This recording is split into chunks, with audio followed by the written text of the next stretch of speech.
दयालु अनंत सुख सम्राट आदि सद्गुरु सर्व आत्माओं के सद्गुरु सर्व सृष्टि के सद्गुरु सद्गुरु सुखरामजी महाराज अन्य परम दयाल सद्गुरु दयालजी महाराज अन्य परम दयाल सद्गुरु बाबाजी महाराज अन्य पालनपुर धाम में बारंबार प्रणाम स्वीकार राम सभा में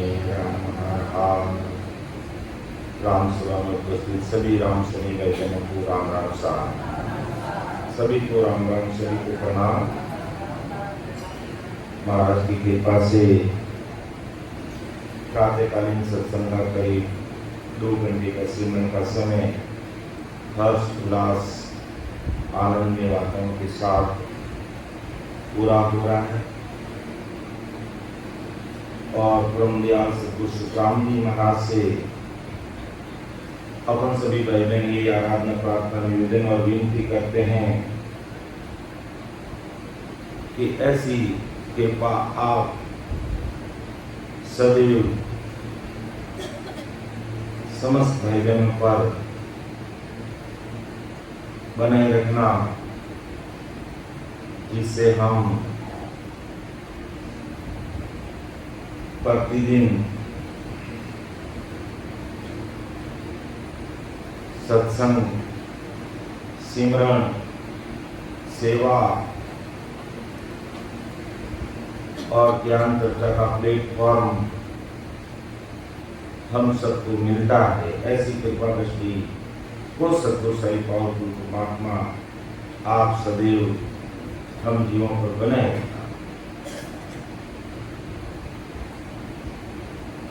विषय हमारा ध्यान समाधि का चल रहा है। जब ज्ञान पूरा हो जाता है तो हमें ध्यान में लग जाना चाहिए।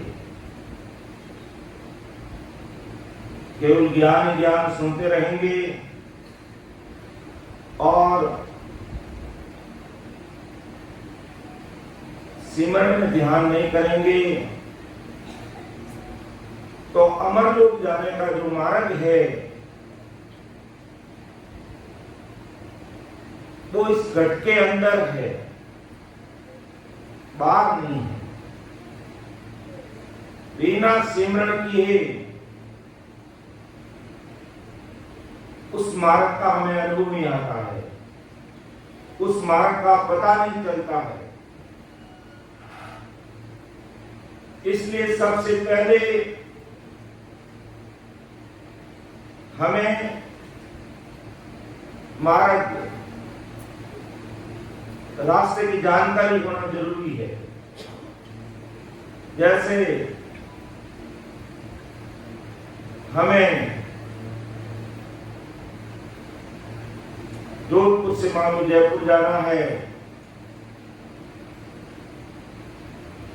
तो हमें ये जानकारी जरूरी है कि भाई जोधपुर से जयपुर जाते समय रास्ते में कौन कौन से स्टेशन आते हैं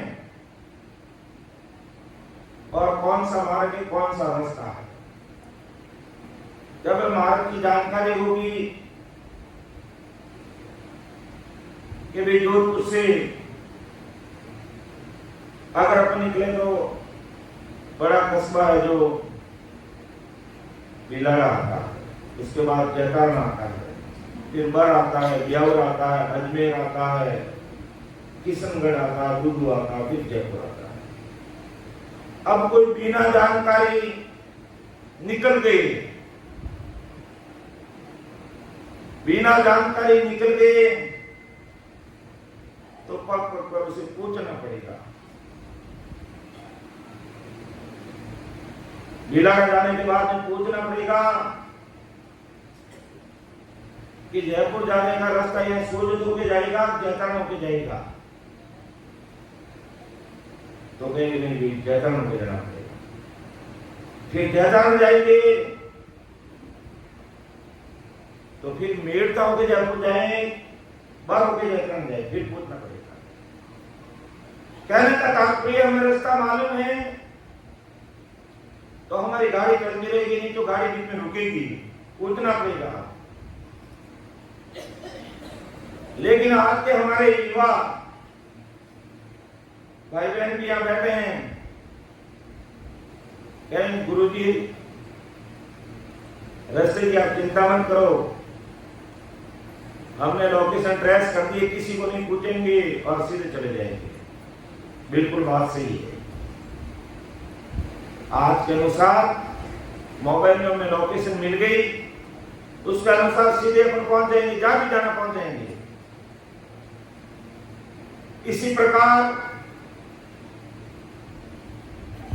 अमर लोक जाने का मार्ग भी इसी गढ़ में है। अगर हमें जानकारी होगी कि त्रिकुटी में हमें पहुंचना है तो दो तरीके से जाया जाता है। एक तो 3 लोग की भक्ति करने वाले नीचे से कुंडली जागृत करके वो नाभि में आते हैं, नाभि से हृदय में आते हैं, कंठ में आते हैं और आज्ञा चक्र में आते हैं, तो भी आप त्रिकुटी बरकुटी में पहुंच सकते हैं। अगर इस रास्ते से पूर्व के रास्ते से ऊपर चढ़े तो ज्यादा से ज्यादा शिवब्रह्म तक पहुंच जाएंगे, होलकाल तक पहुंच जाएंगे, लेकिन उससे आगे नहीं जा सकेंगे। तो हमें अमर लोक जाने के लिए जानकारी ये भी होना जरूरी है कि हमारा पिछम का मार्ग है, और पिछम का मार्ग खुले बिना अमर लोक जाया नहीं जा सकता।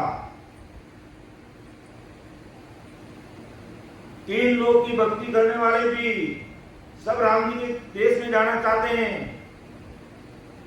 लेकिन अमर लोक की भक्ति का भेद नहीं होने के कारण पुनः निनाम प्रकट होता नहीं है, और वो नीचे से ऊपर की तरफ आगे बढ़ के बरकुटी में ध्यान लगा देते हैं। और जो राम नाम की भक्ति करने वाले जिनके गढ़ में अहंकार प्रकट हो जाता है और वो कंठ से हृदय, हृदय से मध्य, मध्य से नाभि में और ब्रह्मा जी का स्थान और बुद्धाघाट और शेष लोग में आते हैं, जहां कहते हैं 3.5 अंगुल की नागिन बैठी है। जब नहंत निजनाथ की सता होती है तो उस नागिन का जो मुंह है, अपना जो बंकनाल है, रीढ़ की हड्डी जब से नीचे का भाग, उसके आड़ में उसका मुंह रहता है। या यूं कह दो कि वह नागिन है जो उस बंकनाल के रास्ते के बीच में आड़ी बैठी अपना मुंह लगा करके, जैसे ही निहित निजनाम की सता के द्वारा अपन भक्ति सिमरन करते हुए आप पहुंचेंगे, वो नागिन अपना मुंह हटा लेगी और अपना बंकनाल पिछम का रास्ता खुल जाएगा।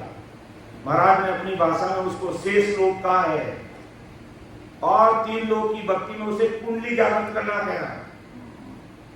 वो कुंडली जागृत करके ऊपर की तरफ बढ़ते हैं, क्योंकि वो नागिन रास्ता देती नहीं है, अर्थात तो पिछम का मार्ग खुलता नहीं है, इसलिए पूर्व के मार्ग से ऊपर चढ़ते हैं और नहेंद्र निंदाम की सता साथ में होती है, पिछम का मार्ग खुल जाता है, अर्थात शेष लोग अपन पार कर लेते हैं और बंकनाल के द्वारा 21 लोगों को पार करके फिर मेरुदंड पे और मेरुदंड से ईड़ा पिंगला सुखना के द्वारा त्रिकुटी में और त्रिकुटी का आगे 3 ब्रह्म के 13 लोगों को पार करके अपन 12 ब्रह्म सतलोक, सिलसिला और 10 लोक पार करते। ये जानकारी, इतना ज्ञान तो हमें सबको होना ही चाहिए।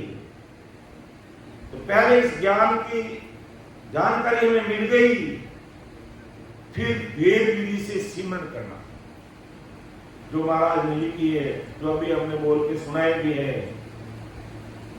कि सांस अनुसास कहे हरि नाम, फिरे रसना मुक्त में दिन राती, अपन 2 घंटे 1.5 घंटे 3 घंटे की भजन की बात करते हैं महाराज, तो रात और दिन इस रचना को चलाने की बात करते हैं कि रात और दिन ये रचना चलनी चाहिए, रुकनी नहीं चाहिए, तब अमरलोक की प्राप्ति होगी।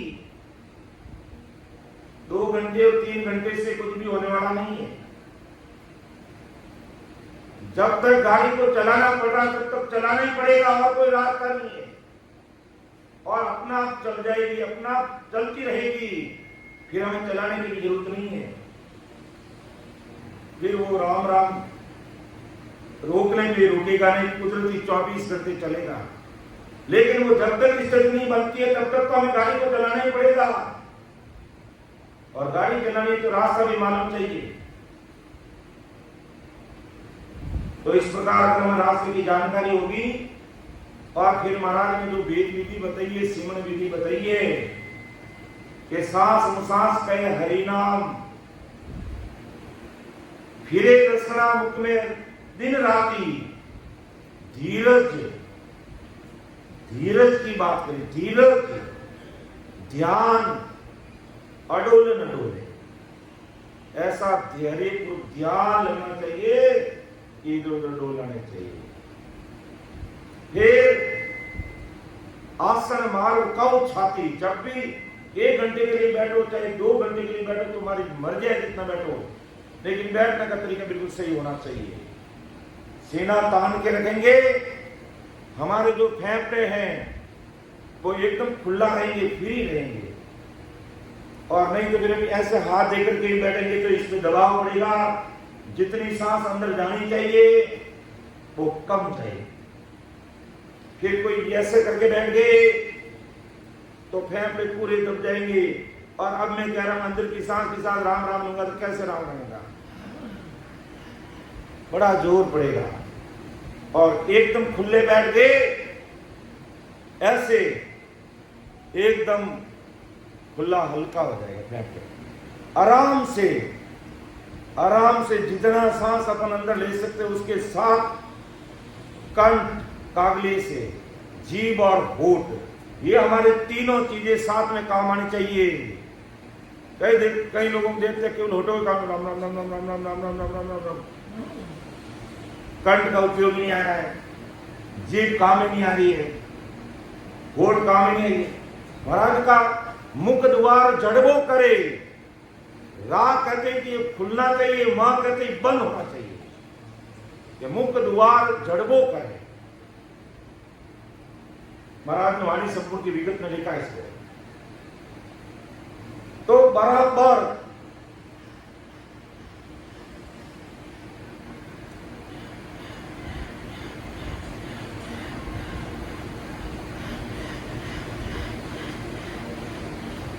और इसमें गिनती करने की जरूरत नहीं, अपन आराम से जितना सांस अंदर ले सकते लीजिए, और उसके साथ राम राम होना चाहिए। यही ध्यान रखना है आप लोगों को, अंदर सांस जा रही है उसके साथ मेरा राम राम हो रहा है। जो भूल हो रही है नहीं हो रही, थोड़ी देर तो अंदर सांस का ध्यान रखेंगे, और फिर बोलते हैं अंदर की सांस को मैं तो 2-4 नाम ले रहा हूं, बाकी तो सब बाहर की सांस के साथ ही काम हो रहा है। तो बाहर तो बोले 50 नाम आएंगे तो क्या होगा, तो 50 नाम अगर बाहर की सांस के साथ लेंगे तो बाहर का काम हो जाएगा तुम्हारा सब। लेकिन अंदर का काम जो अपन करना चाहते हैं, एक स्टेशन से अगला स्टेशन पर जाना चाहते हैं, तो फिर अंदर में राम राम जा ही नहीं रहा तो काम कैसे होगा। इसलिए अगर बैठते हो तो ध्यान भी अगर लगाना है तो अंदर की सांस के साथ होना चाहिए कि मेरी सांस बराबर अंदर जा रही है, और उसी के साथ मेरा राम राम होना चाहिए। और कोशिश करो कम से कम 20-25 नाम आराम से आ जाना चाहिए, कम से कम 20-25 नाम अंदर की सांस से आना चाहिए। कबीर साहब ने साथी लिखी ना, तो वो अंदर के सांस के साथ लिखी है, अनगिनती गिनती नहीं राम नाम की जोड़, एक सांस में होत है सिमरन सीतर तोड़। अब एक सांस में सिमरन 70 करोड़ कैसे होंगे? जब 20 नाम हमारे अंदर जाएंगे और 3.5 करोड़ रुमावली को फिर गुणा करेंगे तो एक सांस में 70 करोड़ नाम आएंगे। और एक सांस में 70 करोड़ नाम आने के लिए वही प्रीत, वही प्रतीत, वही भाव, वही आतुरता, वो व्याकुलता चाहिए। तब ये 3.5 करोड़ रुमावली राम राम करेगी कि इतना सांस को गहराई के साथ ऊंडी गहरी सांस लेनी चाहिए, ऊंडी गहरी सांस। तब हमारी रुमावली कांपेगी, तब हमारी 3.5 करोड़ रुमावली में राम नाम होगा। तब एक सांस में 70 करोड़ नाम होंगे। तब अपन माला माल हो जाएंगे भक्ति के अंदर, करोड़पति, अरबपति, खरबपति बन जाएंगे। और नहीं तो संसार में बाहर का सांस के साथ राम राम करोगे तो बाहर की मायावी जगत के सारे काम हो जाएंगे, लेकिन अमर लोक का काम में समय लग जाएगा। इसलिए तरीका होना चाहिए धीरज, ध्यान, अडोल न डोले, आसन मार उकाऊ छाती, फिर नाल समीसर राकत नहीं। नाल यानी गर्दन, सड़ यानी इसमें सड़ नहीं पड़ना चाहिए, समीतर यानी नीचे की तरफ नहीं झुकनी चाहिए। और मोड़त अंग न, अंगों को भी जब एक आसन पर अपन विराजमान हो जाते हैं, महाराज को अरदास करके इस तरीके से बैठना चाहिए, ऐसी कोशिश करनी चाहिए कि भी कैसी भी खास कुछ भी चले, हल्का बुल्का कहीं दर्द भी हो जाए तो भी थोड़ा धैर्य रखिए और मजबूती के साथ बैठे रहेंगे तो ये दर्द भी खत्म हो जाएगा, खाज खुजली भी कम हो जाएगी, मक्खी मच्छर भी सताना कम कर देंगे और अपन एकदम आराम से अपने ध्यान में तल्लीन हो जाएंगे। लेकिन इस तरीके से बैठेंगे तो होंगे, बाकी मर्जी है इसमें बैठेंगे तो फिर कभी इधर कभी उधर रहेंगे, तो जो ध्यान लगना चाहिए फिर उसमें समय लगेगा। और बाकी महाराज ने तो कहा कि मेरी बेटी से जो सिमरन में लगा हुआ है, मैं आज ही तो कल उनको सबको परमोक्ष में पहुंचाऊंगा, क्योंकि सत्संग की सत्ता तो काम करेगी ही करेगी। लेकिन अगर उस तरीके से अपन काम में लेंगे तो अति शीघ्र ये सत्ता घट में प्रकट हो जाएगी, और नहीं तो प्रकट होने में देरी लगेगी। और नहंतर के बिना तो काम होगा ही नहीं। पीछम का मार्ग खुलेगा तो नहंतर से खुलेगा, धर्मराय से काम दिलाएंगे तो नहंतर से दिलाएंगे, त्रिकुटी से आगे बढ़ेंगे तो नहंतर से बढ़ेंगे, और पार सतलोक की खिड़की में जाएंगे तो फिर वहां तो केवल नहंतर ही काम आएगा। फिर वह हमारे हंसे का बल ना लगे, बारी सिर पर होई, फिर अपना बल वहां काम नहीं करेगा, अपना बल थक जाएगा, ये नवतत्लिंग शरीर थक जाएगा, सुरती नीति थक जाएगी, ये सब पीछे रह जाएंगे। वहां केवल गुरु प्रताप साध संग बेटिया प्रेम प्रीत तत् चीना, सदगुरु जी महाराज की कृपा से ही हम आगे बढ़ पाएंगे। तो नाल समीसल राकत नाई, मोड़त अंगन बंदत बाती, बातें बंद, बिल्कुल बात नहीं होनी चाहिए। फिर मन को थोब पवन सु मेला, मन को थोबना, मन को रो करके सांसा के साथ लगाइए कि मेरा सांस अंदर जा रहा है, बाहर आ रहा है, बस मन को वहां लगाइए, मन को वहां लगाइए। और सूरत समोय निरत कर साथी, सूरत को निरत को साथी बना करके उसको शब्द के साथ लगाओ। सुखराम के यूं ध्यान धरो, अपन को आज्ञा कर रहे हैं, अपन को महाराज आज्ञा दे रहे हैं कि सुखराम के यूं ध्यान धरो, दीप सुन ज्योत जले है बाती। जैसे एक दीपक से दूसरे दीपक कैसे प्रज्वलित हो जाता है, इसी प्रकार सदगुरु साहिब, गोपाल परमात्मा आदि सदगुरु सुखराम जी महाराज ये निरंतर निजनाम रूपी सता इस धराधरती पर लेकर आए। तो इस वेद विधि से अगर अपन सिमरन करेंगे तो वो निरंतर निजनाम रूपी ज्योति हमारे घर में प्रकट हो जाएगी। बार बार इस पर हम जोर क्यों दे रहे हैं क्योंकि जिस तरीके से सिमरन करना चाहिए, विशेष करके नए भाई बहनों के लिए तो है ही है, और पुराने भाई बहन जो कह रहे भी कि मैं हम 10वें द्वार के पास है लेकिन उससे आगे नहीं बढ़ रहे हैं, तो उसका कारण यही है कि आप हम बैठ करके पहले तो एक आसन पर बैठना और इस भेद विधि का, इस सिमरन विधि का इस तरीके से काम में लेंगे तो अति शीघ्र में सफलता मिलेगी। तो जब अपन पारब्रह्म सतलोक, अपना विषय जो चल रहा है आज ध्यान समाधि का, जो कल भी हमने इसमें कुछ साख्या ली, उससे पहले भी ली, और आज भी हमारा पारब्रह्म सतलोक तक का विषय चल रहा है। और जब इसमें पारब्रह्म सतलोक की बारी में अपन प्रवेश करते हैं तो वहां पर महाराज मत हैं कि सूरत निरत अंचादरे वालग पूगे जाए, बारी में सुख राम के आगे धसे माई। सूरत निरत इन चारों की माया कहां तक इसकी पहुंच है कि वहां लगे, बारी में सुखराम के आगे धसे न माई। अर्थात 3 ब्रह्म के 13 लोग, 3 ब्रह्म के 13 लोग फिर दोहराते हैं क्योंकि रास्ते की जानकारी जरूरी है। महामाया का लोक पहला, और महामाया के लोक में कैसे सुख आते हैं, जैसे देवताओं के लोक में कैसे कुदरती सुख मिलते हैं, ऐसे सुखों की अनुभूति होती है महामाया के लिए से। फिर प्रकृति लोक में हमें अपार प्रेम ही प्रेम होता है, अपार प्रेम उमड़ता है। ज्योति लोक में अलग अलग प्रकार की ज्योतियां नजर आती है। अजर लोक में विशेष प्रकार की ध्वनि अलग अलग अलग अलग, ये महाराज ने मन से नहीं बोल रहा है। अलौकिक ग्रंथ में महाराज ने एक एक लोक में कैसी कैसी अनुभूति आती है स्पष्ट लिखा है, ऐसी ध्वनि सुनेगी। फिर अजर लोक में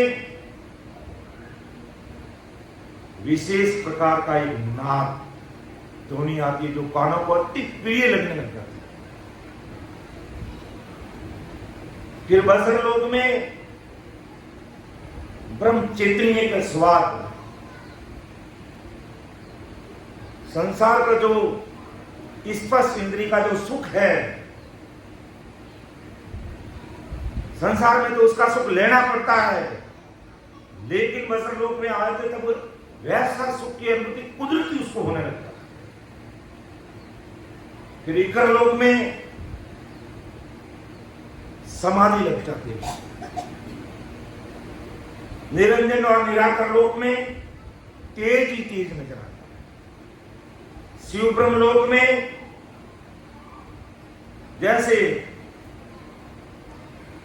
जल की बूंद समुद्र में समाने पर एक में कैसे हो जाती है,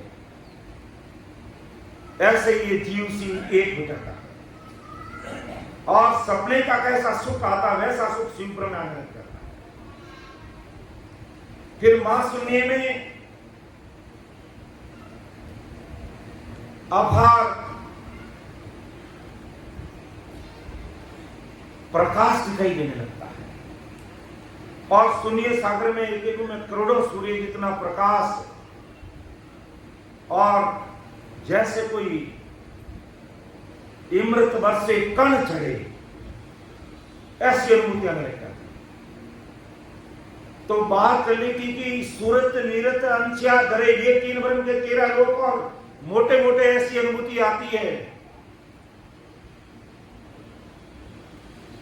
जब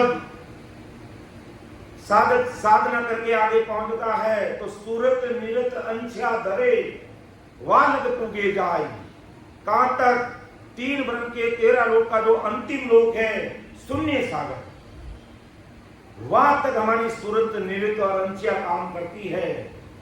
बारी में सुख राम की आगे धसे माई, बारी के अंदर ये हमारी सूरत निरतंशिया, ये सूरत पीछे रह जाती है। और अलौकिक ग्रंथ में भी महाराज ने इसका अच्छी तरह से खुलासा किया। जब नवतत लिंग शरीर हमारा पीछे छूट जाता है, सूरत हमारी पीछे छूट जाती है, तो फिर तो शरीर का भान ही नहीं रहता। तो अब बारी में कैसे दसा जाए, उस पारब्रह्म सतलोक में कैसे प्रवेश किया जाए, या हंसा के सामने बहुत बड़ी मतलब विकट समस्या आती उसके सामने। तब महाराज ने कहा कि ये घाट तो हमने देखे और भी, भाई पीछे मार्ग को खोलना ये भी बहुत बड़ा घाटा है। मैरुदंड को जीतना, धर्मराज को जीतना, 14 करोड़ जमदूतों को जीतना, ये भी बड़ा घाट है। त्रिकुटी को पार करना ये भी बहुत बड़ा घाट है।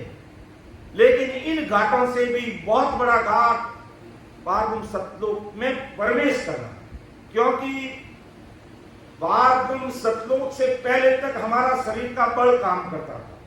हमारा शरीर की इंद्रियां, पांचों विषय, 5 तत्व, सूरत, नीरत, मन, बोध, इच्छा, ये सब हमारे अहंकार सब हमारे साथ थे।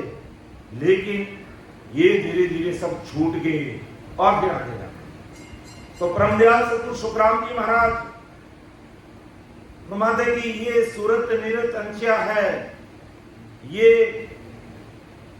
पारब्रह्म सतलोक से पहले तक रह जाते हैं। बारी में सुखराम के आगे धसे ने मारी, ये भी आगे नहीं जाते, या इनका भी अंतिम ठिकाना शून्य सागर तक रह जाता है। फिर आगे साथी में महाराज ने और समझा रहे हैं, जिस पर बड़े ज्ञान से, बड़े ध्यान से, कानों को खोल करके हमें इन चीजों को समझना बहुत जरूरी है। क्योंकि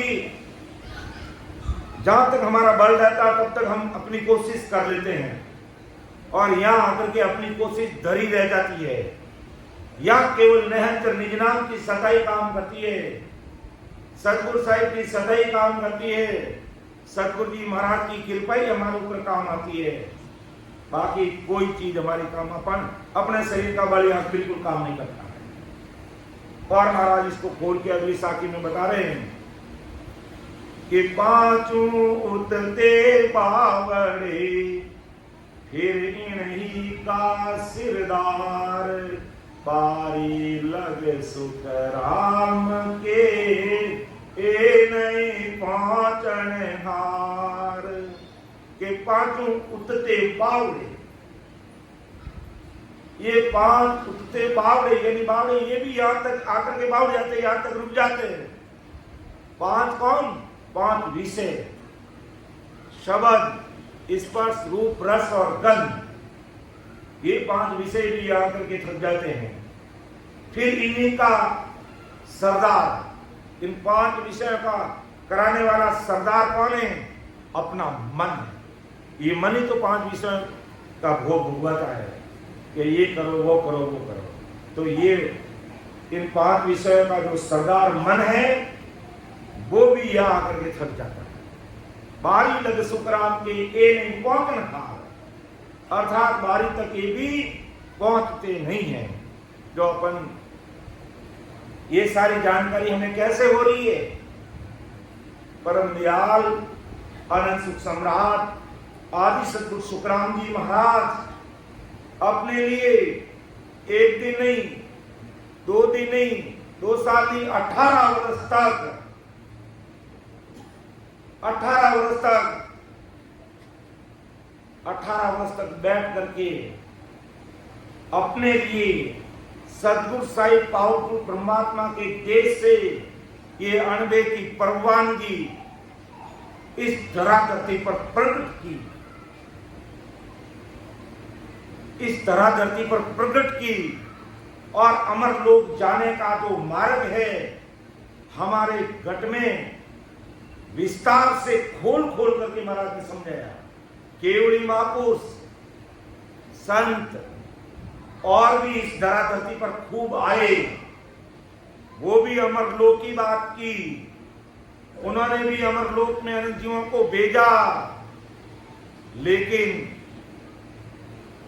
जितना खुलासा एक एक चीज को खोल खोल करके, एक एक चीज को विस्तार से हमारे सामने परम दयाल सदगुरु सुखराम जी महाराज ने जो रखी है, वितरित चीजें विस्तार से किसी भी वाणी में नहीं मिलती। इसलिए अपन कहते हैं परम दयाल।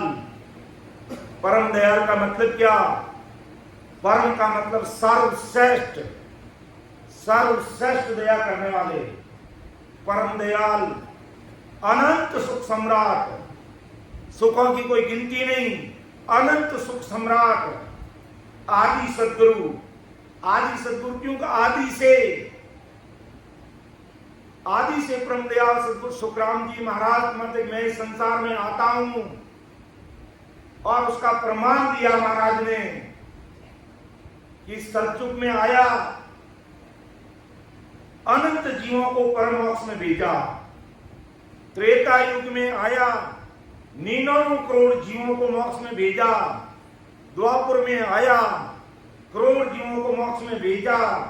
और इस कलयुग में भी मैं आया हूं और अनंत जीवों को मोक्ष में भेजूंगा। और आज भेज रहे हैं। तब कहते हैं कि कलयुग वारो मोक्ष को भरत खंड के माई, भजन करे सो जीव रे वारे उपजे आए। ये नहज निजनाम की सदा किसके प्रकट होती है? भजन करे सो जीव रे वारे प्रगटे आए, उनके घट में प्रकट होती है। ये कलयुग वारा मोक्ष का भरत खंड के माई, इस हिंदुस्तान के अंदर इस कलयुग में परम मोक्ष में जाने का वारा है, समय है। तो वो महापुरुष इस घट में अमर लोक जाने का विस्तार से इस मार्ग को समझाया। और वो महापुरुष आप कह रहे भाई ये तुम्हारे जो 5 विषय है, ये मन रूपी सरदार है, ये भी आकर के यहाँ थक जाता है। तो बारी लग सुखराम के एरी पहुंचन हार, अर्थात 5 वासने सदैव हंस के साथ। आदि में भी जब ये जीव घोर काल में था, सबसे पहले सृष्टि की रचना जब हुई, उस समय समस्त जीव कहां थे? घोर काल पार्व में थे। और घोर काल पार्व में थे तो ये 5 विषय भी साथ थे और इच्छा माया भी साथ थी। और ये मन और 5 वासना आदि में पार्वन के लोक में हंस के साथ रही। और इस पार्वन के लोक में जो जाने का जो बारी है, जो रास्ता है, वो इस घट में खुलता है, घट के बाहर नहीं खुलता, इस घट के अंदर ही खुलता है। तो उस बारी तक ये 5 वासनाएं, ये 5 विषय, या इनका जो नवतत्लिंग शरीर और ये मन यहां आकर के थक जाए।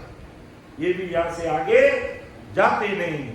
तो 5 उतते पावड़े, फिर इन्हीं का सिरदार, बारी लग सुखराम के ए नहीं पहुंचन हार। अब देखो 5 विषयों को, 5 तत्व को, 5 इंद्रिय को अपन विस्तार से समझे। सब एक दूसरे से जुड़े हुए हैं।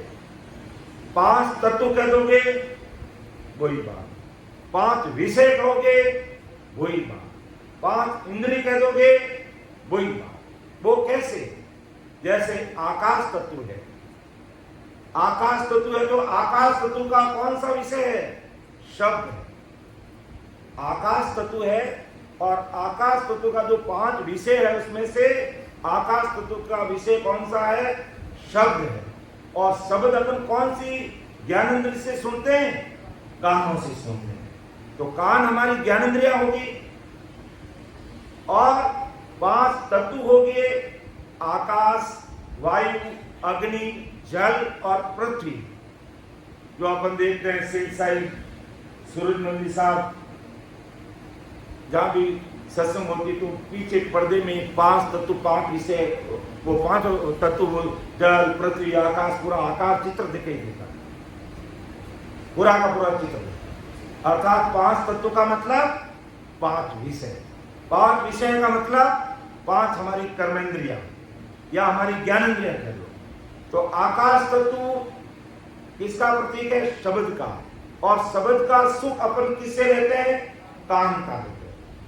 और कान हमारे शरीर के ही है, यहां से अपन शब्द विषय का सुख लेते हैं। फिर आकाश हो गया, फिर वायु। तो वायु के लिए कौन सा विषय? स्पर्श, स्पर्श त्वचा, स्पर्श। और स्पर्श का सुख अपन किससे लेते हैं? त्वचा का लेते हैं। किससे लेते हैं? त्वचा का। और इसके बाद में अग्नि, अग्नि है तो अग्नि के लिए कौन सा विषय? रूप। और रूप अपन किससे देखते हैं? आंखों से देखते हैं। तो अग्नि, रूप और आंखें, इसलिए कहते हैं 5 तत्व, कहो 5 विषय, कहो 5 कर्मेंद्रिय, कहो ज्ञानेंद्रिय, एक ही बात। फिर हो गया जल, जल का विषय कौन सा? रस। और रस किससे लेते हैं अपन? जीभ से, मुख से। फिर पृथ्वी, पृथ्वी किस कौन सा विषय? गंध का। और गंध अपन किससे लेते? नाक से। तो इस प्रकार ये 5 विषय और ये 5 तत्व, ये हमारी 5 ज्ञानेंद्रियां या 5 इंद्रियां, यूं कह दो 5 इंद्रियां, जिनके द्वारा ये विषय भोगे जाते हैं। तो ये भी आते आते यहाँ पर थक जाते हैं। 5 उठते बावड़े, फिर इन्हीं का सिरदार, इनका सिरदार मन भी यहाँ थक जाता है। बारी लग सुखराम के ए नहीं पहुंचन हार, ये भी आगे नहीं पहुंच पाते हैं, ये भी यहाँ आके हार जाते हैं। लेकिन हारेंगे कब? ये 5 विषय, ये 5 तत्व, ये 5 इंद्रिय कब थकेंगे? क्या केवल अपन वाणी जी महाराज को प्रणाम करने से, केवल वाणी जी महाराज के शब्दों को सुनने से ये थकेंगे? नहीं, बराबर परम दयाल अनंत सुख सम्राट आदि सदगुरु सुखराम जी महाराज ने जो वेद विधि बताई है, उस सीमन विधि के अनुसार सीमन करते रहेंगे, रात और दिन लगे रहेंगे, तो धीरे धीरे धीरे धीरे धीरे धीरे ये 5 विषय थक जाएंगे। और थक करके इनकी वर्ती बदल जाएगी। आंखें चक्काचौंध देखना चाहती है, और जब रात और दिन सिमरन में लगेंगे तो ये गुरु दर्शन चाहेगी, सदगुरु दर्शन चाहेगी, संतों के दर्शन करना चाहेगी, और उनको कुछ भी अच्छा नहीं। ये आंखें। फिर कान, जो अच्छे अच्छे म्यूजिक सुनना चाहते हैं, वो म्यूजिक सुनना पसंद नहीं करेंगे, महापुरुषों के शब्दों को सुनना पसंद करेंगे, गुरु वाणी को सुनना पसंद करेंगे। कब? जब अपन धीरे धीरे धीरे धीरे रात और दिन भजन में लगे रहेंगे। फिर ये नाक, जो संसार की सुगंध लेना चाहते हैं, ये सदगुरु साहिब पावरफुल परमात्मा के देश की जो कुदरती सुगंध मिलती है, उसको देखेंगे, उसको सुनेंगे, और बाकी को ध्यान नहीं देंगे। कुदरती इसकी वर्तियां बदल जाएगी। और ये जिबिया जो चटक मटक रस भोग रही है, खा रही है, वो राम रस पीना चाहिए। इस जीभ से राम राम ही करेगी, वो राम राम ही भी लगी रहेगी।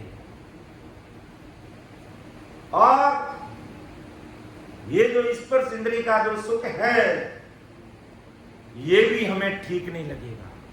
इससे भी हम ऊब जाएंगे कि हमें कोई स्पर्श होना चाहिए, तो परमात्मा से, राम जी से हमारा स्पर्श होना चाहिए, राम जी से हमारा मिलाप होना चाहिए, नारी मायावी जगत की विषय वास्तव में भोग में लगना चाहिए। तो ये 5 विषय धीरे धीरे पलट जाते हैं। जो संसार के भोग में लगे हुए हैं, वे परमात्मा की भक्ति की तरफ अग्रसर हो जाते हैं। लेकिन बातों से नहीं होगा, केवल ज्ञान सुनने मात्र से नहीं होगा। एक आसन पर बैठ करके प्रेम प्रीत के साथ, वीर व्याकुलता के साथ सिमरन करना पड़ेगा। कि मैं वापिस लग सियाने में पड़ गया तो क्या होगा, मैं गर्भवास में ऊंधे में झूलने लगूंगा तो मेरा क्या होगा। भवसागर में धक्के खाऊंगा तो मेरा क्या होगा, ये दर्द दिल में होना चाहिए। और महाराज ने तो इस दर्द को मांगा। भगत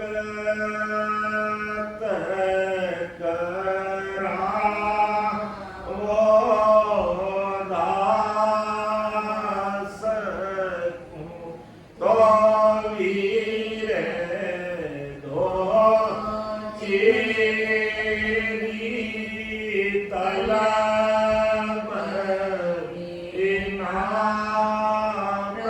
प्रभु ना सके भगति जीवों तेरी भगत करावो दास को। तो महाराज ने इसको मांगा। किस लिए मांगा? और वो तो सदगुरु साहिब थे, लेकिन ये फॉर्मूला अपने पास रखा कि जब तुम्हारा भजन में मन नहीं लगे, पार ब्रह्म सतलोक में प्रवेश नहीं कर पाओ, ये सिलसिला की हिलाड़ी नहीं फूटे, 10वें द्वार के परे उस आनंद पद में नहीं पहुंचो, तो राम जी से ये वीर मांगना, ये तलम मांगना, पीड़ मांगना और भजन करने से बैठने से पहले ही रोना शुरू हो जाना कि मेरा क्या होगा। और संसार का एक छोटा सा दुख पड़ता है, अपन आंखों में आंसू बहाने लग जाते हैं।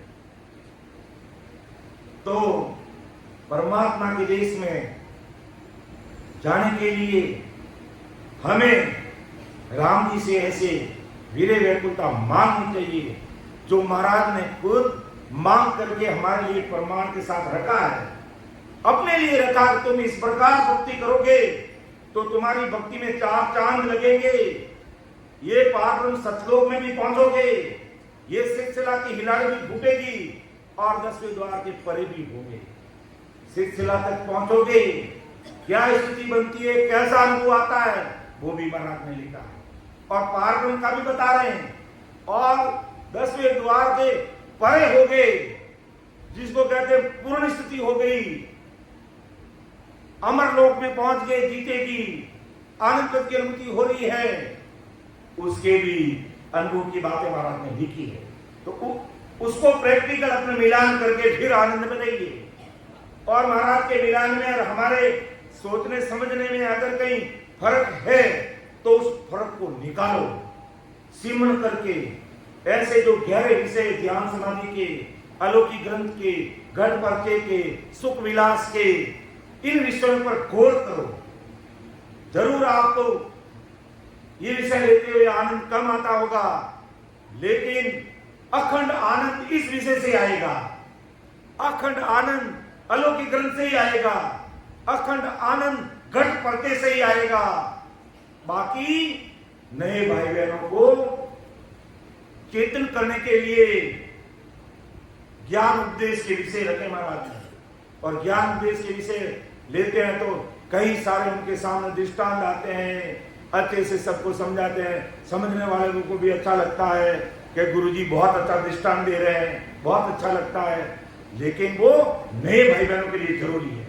जैसे परम पिस्तावा के अंदर महाराज ने एक साखी लिखी नए भाई बहनों के लिए कि बादशाह की हुरमा होती लागी लार पिंजारा पड़ी पेजार पते पिचतानी जन्म बिगाड़ियो जारा। ये परम पिस्तावा ग्रंथ की साखी है, क्योंकि इसमें दृष्टांत भी है और कान इंद्री को भी सुख आएगा कि देखो महाराज क्या फरमाना चाहते हैं कि भाई बादशाह की एक हुरमा ही, रानी ही, तो उसने क्या किया कि लागी लार पिंजा, रुई पींजने का काम करने वाला, गादी तकिए बनाने वाला राज दरबार में आता, और आते आते एक रानी, बादशाह की तो खूब सारी रानियां होती थी, बादशाहों के तो खूब सारी रानियां होती थी, तो एक रानी का ऐसा प्रेम प्रसंग चला कि वो पिंजारे के पीछे चली कि बादशाह की हुरमा होती लागी लार पिंजारे, पिंजारे से प्रेम प्रसंग करे उन्हें लारी लागी गीपी लारे। फिर क्या हुआ, पड़ी पैदार पते पिस्तानी, पैदार कहते हैं जूती, जूता, कि जब उसके जूते पड़े तब वो पिस्ताने लगे। अब देखो क्यों जूते पड़े, कैसे पड़े। पिंजारा उसको लेकर घर चला गया, कुछ दिन तक ठीक ठाक रहा। फिर पिंजारा ने कहा, देवी मेरे साथ काम में हाथ मंडा, मेरा सेवक कर। कहा मैं बादशाह की हुरमा हूं और एक रुई पींजने के लिए छोटे मोटे काम करूंगी क्या?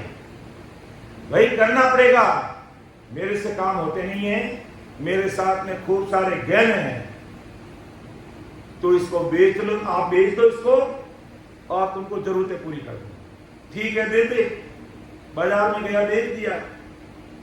साल 2 साल 4 साल 5 साल तक चला गया होगा।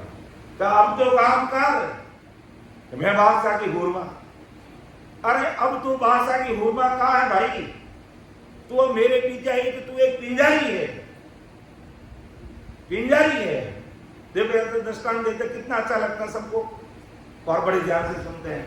और सूरत नीरत नवतत लिंग शरीर बारी 3 वर्ण के 13 लोग घट भरते की बात कहेंगे तो थोड़ा हमें लगेगा, लेकिन वो थोड़ा ही लगेगा, वही हमारा काम करेगा। तो फिर क्या हुआ, वो पिंजारी नहीं, वो तो अभी तक अपना आपको बादशाह की हुरमा मांगती है और कह रही कि ये काम तो मेरे से नहीं होगा, चाहे जो कर लो तुम, चाहे जो कर ले।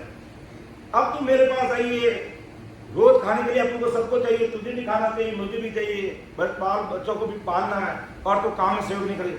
आपको काम करना पड़ेगा, मैं नहीं करूंगी, नहीं करूंगी। शहर से जूता निकाल करके 2-4 मेरे अम्मा थाना में लेते काम रह को नहीं अरे आई कहना जन तू पहले ही देख ली, बजे ध्यान करना नहीं, मैं तो पिंजारा हूं, मैं जैसा हूं वैसा हूं, ये तो तुझे ध्यान ही है। ये तो है नहीं कि मैं कोई कलेक्टर बना हूं, IAS IPS हूं, मैं तो पिंजारा हूं और मेरी आर्थिक स्थिति तुझे पता है। तो दिमाग तुमने क्यों नहीं लगाया? और नहीं दिमाग लगाया, आगे ठीक है मैं तेरा मान सम्मान करता हूं, लेकिन काम तो करना पड़ेगा। ये मेरे से काम नहीं होता, नहीं होता तो जूते खाने के लिए तैयार होता, रोज उसे जूते मार मार के काम करना था। तो बड़ी पैदार पचे पिस्तानी जन्म बिगाड़ी उछारा। जब रोज जूते पड़ने लगे तब उसकी अकल ठिकाने आई कि मैं बादशाह के राज दरबार में कितनी दासियां मेरी पग चंपी करती, मेरे पग दबाती, और भोजन का बड़ा थाल मेरे सामने आता, कपड़े धोने वाले अलग, सफाई करने वाले अलग, सब कुछ करने वाले अलग, और कितना मेरा ठाट बाट था। कहा मैंने बुद्धि लगाई, कहा मैंने दिमाग लगाया, और इस पिंजारा रखवाने पड़ गई। अब रोज जूता खाएगा, माता रहे बाहर उड़गा टाट रोज जूता खावे का ही रहेगा। तो परम दयाल सतगुरु सुखराम जी महाराज को उस पिंजारे से क्या लेना देना, और उस बादशाह की हुरमा से क्या लेना देना।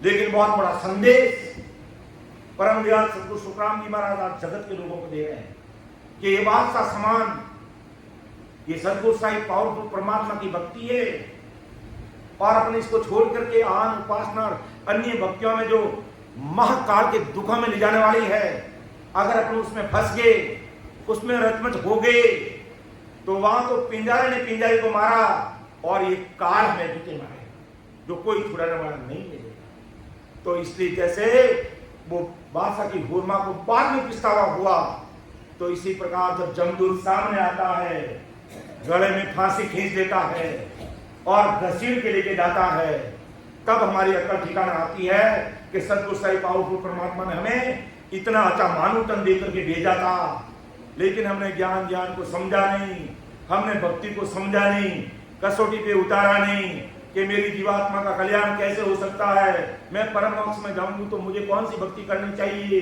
इस पर विचार नहीं करते हैं। और जैसे चल रहा उसको चलाते रहते हैं। ऐसा नहीं। इस साखी से हमें आज ये संदेश मिल रहा है कि हमें विचार करना चाहिए कि मैं जिस मार्ग पे चल रहा हूं, मैं जिस मार्ग पे चल रहा हूं, उस मार्ग से मुझे अमरलोक मिल जाएगा कि नहीं मिलेगा। अगर वो रास्ता सही है, अगर वो रास्ता सही है इस घट के अंदर, जैसा परमदयाल सद्गुरु सुखराम जी महाराज ने अलौकिक ग्रंथ में बताया और ध्यान समाधि विषय में बता रहे हैं, उसी रास्ते पर अपन इस घट में चलेंगे, अमरलोक पहुंच जाएंगे। अर्थात मार्ग मार्ग चाले वीरा, कांटा कोनी भागे रे, ए मार्ग मार्ग चाले वीरा, कांटा कोनी भागे रे, मार्गियो छोड़ा सो कांटा, बाग सी वीरा, मार्गियो छोड़ा सो कांटा, बाग सी। अब अमरलोक जाने का मार्ग परमदयाल सद्गुरु सुखराम जी महाराज तो कंठ से हृदय, हृदय से मध्य सून, मध्य से नाभि, नाभि से ब्रह्मा जी का स्थान, गुदागार, शेष लोक, बंकनाल, 21 स्वरूप, मेरुदंड, धर्मराय, सांतपुरिया, फिर ईड़ा पिंगला सुखमना के द्वारा त्रिपुटी, त्रिपुटी का आगे 3 ब्रह्म के 13 लोक, फिर पार ब्रह्मोई सतलोक, फिर सिद्धशिला और फिर ईश्वर मार्ग तो है ये। अब मुझे जैसे अपन शुरुआत में बात की ना कि जोधपुर से हमें जयपुर जाना है तो सीधा हमें बिलाना, बिलाना से जैतान, जैतान से बर से ब्याऊर, ब्याऊर से अजमेर, अजमेर से किशनगढ़ और किशनगढ़ से दूदू और जयपुर पहुंच जाएंगे। अब मुझे मार्ग की जानकारी नहीं और ब्याऊर आकर के मैं भीलवाड़ा चित्तौड़ की तरफ आ गया, फिर कह रहा मेरा जयपुर नहीं आया, अभी तक मेरा जयपुर नहीं आया। तो अभी तो तुम्हारा जयपुर कहाँ आएगा? तुमने तो रास्ता ही छोड़ दिया, रास्ते की जानकारी नहीं, तो फिर जयपुर कहाँ आएगा? फिर यहाँ भीलवाड़ा आएगा। तो जयपुर जाना तो जयपुर के रास्ते की जानकारी होनी चाहिए, दिल्ली जाना तो दिल्ली के रास्ते की जानकारी होनी चाहिए, तो अमरलोक जाना तो अमरलोक के रास्ते की जानकारी करके फिर अपन उसमें ज्ञान सुन करके ध्यान करेंगे तो रास्ता जल्दी कट जाएगा, रास्ता जल्दी कट जाएगा। लेकिन अब जयपुर जाना है और भीलवाड़ा जाकर के हमारे भीलवाड़ा के वहां कोष्ठे भाई जी, केसर भाई जी, उनसे रामा सामा करके फिर वापस जयपुर जाएंगे, तब तक तो अंधेरा पड़ जाएगा, रात पड़ जाएगी, 2 दिन लग जाएंगे, तो समय लग गया। इसी प्रकार अमरलोक के रास्ते की जानकारी नहीं है और सिमरन करते रहे तो 2 जन्म लग जाएंगे, और ये जन्म कितना बड़ा भारी अमूल्य मिला है। तो फिर एक जन्म लेने का मतलब क्या? फिर गर्भवास में ऊंधे मुंह, मलमूत्र में मुंह रहेगा, लटकते रहोगे और फिर वहां पुकार करोगे हमें जल्दी से जल्दी बाहर निकालो, मैं आपको 1 मिनट भी नहीं भूलूंगा। अपन सब कह करके आए हैं, क्योंकि अपन सभी गर्भवास से आए और सब परमात्मा से वादा करके आए, एग्रीमेंट करके आए, बोल करके आए, करार करके आए हैं। क्यों? क्या कि वहां पर अमूज रहे थे, सिकुड़ रहे थे और मलमूत्र में मुंडा था अपना, इसलिए बार बार परमात्मा को याद कर रहे थे, वादा कर रहे थे, कॉल कर रहे थे, अग्रीमेंट कर रहे थे, करार कर रहे थे। और यहां आकर के बादशाह की हुरमा होती लागी लाग पिंजा, यानी अन्य आन उपासना की भक्तियों में अटक गए, भटक गए, लटक गए। वो बातें हमें याद नहीं रही, कोई बात नहीं, वो बातें आपको याद नहीं है ना। परमदयाल सद्गुरु सुखराम जी महाराज को सब याद है, इसलिए वो अपन को चेता है कि तुमको याद नहीं है लेकिन मुझे सब याद है, इसलिए तुम अभी देर जाओ और उन बातों को याद करो जब तुम ऊंधे मुंह लटक रहे थे। तो वो बातें याद कब आएगी? जब हमें सत्संग में रहेंगे। इसलिए सत्संग बहुत जरूरी है, सत्संग बहुत जरूरी है, क्योंकि सत्संग से ज्ञान मिलता है, सत्संग में सतरूपी संतों का सानिध्य मिलता है, सत्संग में हमारा शंका समाधान होता है, सत्संग में हमें भेद विधि मिलती है, सत्संग में हमें सिमरन का तरीका मिलता है, सारी जानकारी हमें सत्संग में रहती है। इसलिए सत्संग बहुत जरूरी है कि सत्संगत अमर करी है, जिनको लाभ मिलियो सत्संग में उनको खबर पड़ी। तो विषय ध्यान समाधि का चल रहा है। 5 उठते पावड़े फिर इन्हीं का सरदार, बारी लग सुख राम के ये नहीं पहुंचने हार। हमारे 5 विषय, ये मन दुखी सदा, ये भी यहाँ करके थक जाएगा।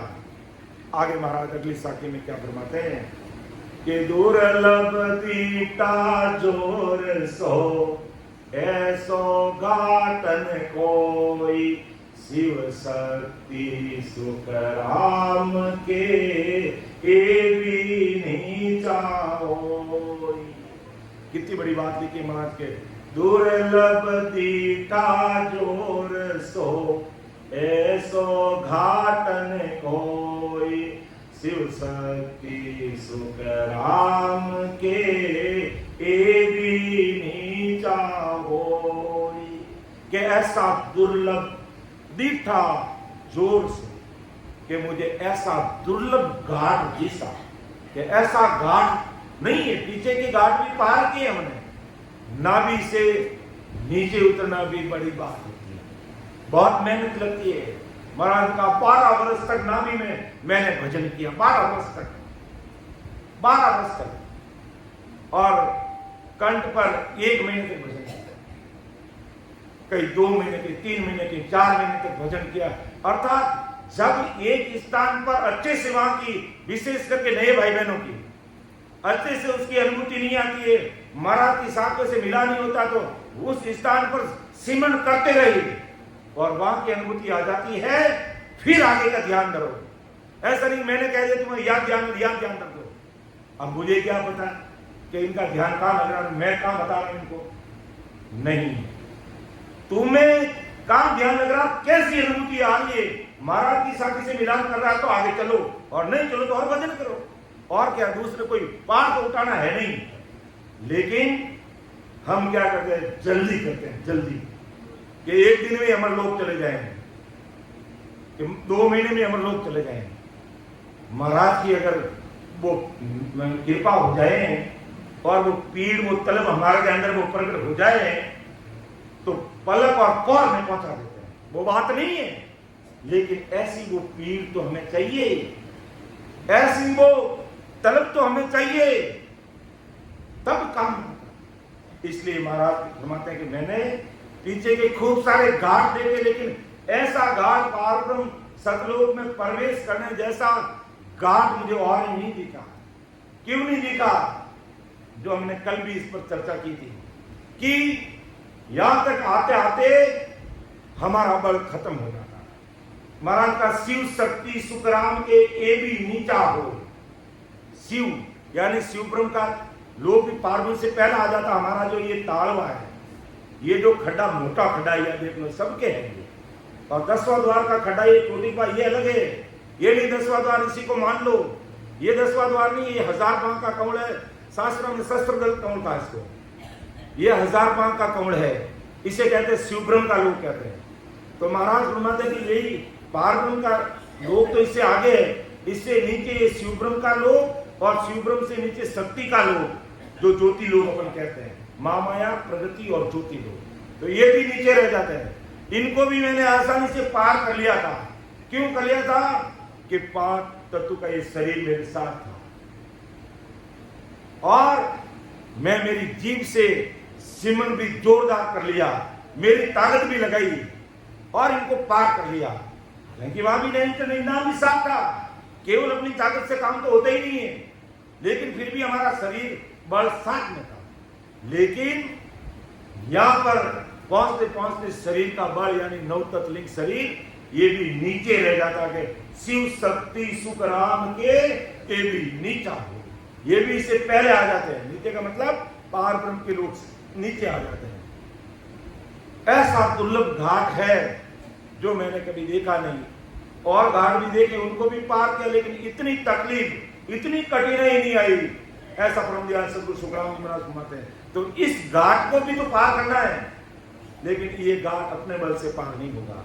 तब कहते हैं यहां पर हमें इस नहन नाम से, इस परम तत्व से, सदगुरु जी महाराज से या अति प्रीत की जरूरत है। सदगुरु जी महाराज की प्रीत का मतलब उनके अंदर जो नहन निज नाम है, यहां भी फिर भूल मत कर लेना कि सदगुरु जी महाराज के शरीर से प्रीति कर लें, शरीर सदगुरु जी महाराज के पांव दबाते रहें, सदगुरु जी महाराज की शारीरिक सेवा करते रहें, करना चाहिए, आजीवन भाव रखना चाहिए। जिनसे हमें भेंट मिला वो हमारे सिर के ताज हैं। अपने अपने गुरु महाराज सबको नमस्कार, सबको प्रणाम। अंतिम समय तक उनके प्रति भाव में कभी कमी मत आ जाना। एक बात का कान खोल के सुन लेना, जिनसे भी आपने वेद विधि मिली है, आप उनको गुरु महाराज मानते हो, अंतिम समय तक उनको हृदय में रखना, भाव में कमी मत आने देना। परम दयाल सदगुरु सुखराम जी महाराज ने बैराग खंड में कहा है कि मैं हर जगह शरीर धारण के नहीं आता हूं, मैं मर्तलोक में मेरे केवली 20 भगवंत है, उनके घट में जैसे बादलों से बरसात कैसे बरसती है, ऐसे मैं उनके अंदर से बरसता हूं, ऐसे बोलता हूं।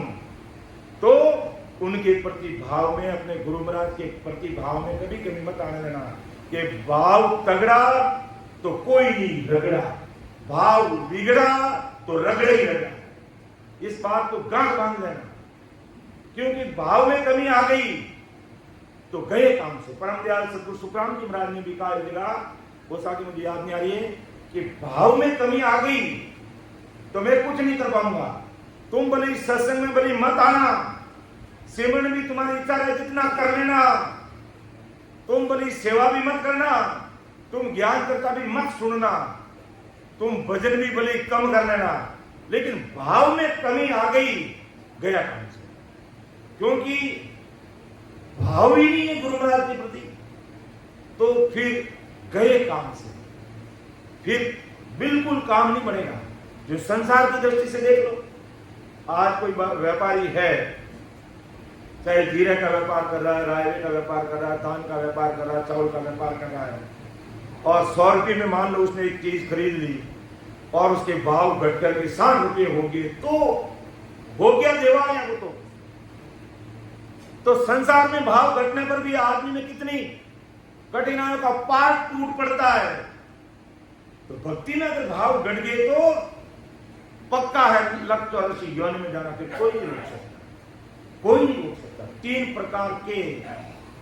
3 प्रकार के दोष ऐसे हैं जो कोई नहीं मिटा सकता। इस धरा धरती पर 3 लोग 14 भवन भोन काल तक भले अपन भटक जाए, कोई नहीं मिटा सकता। एक तो सदगुरु जी महाराज का दोष, एक नाम लेने वाली संतों का दोष, और तीसरा इस केवली भक्ति में आकर के इसको छोड़ना।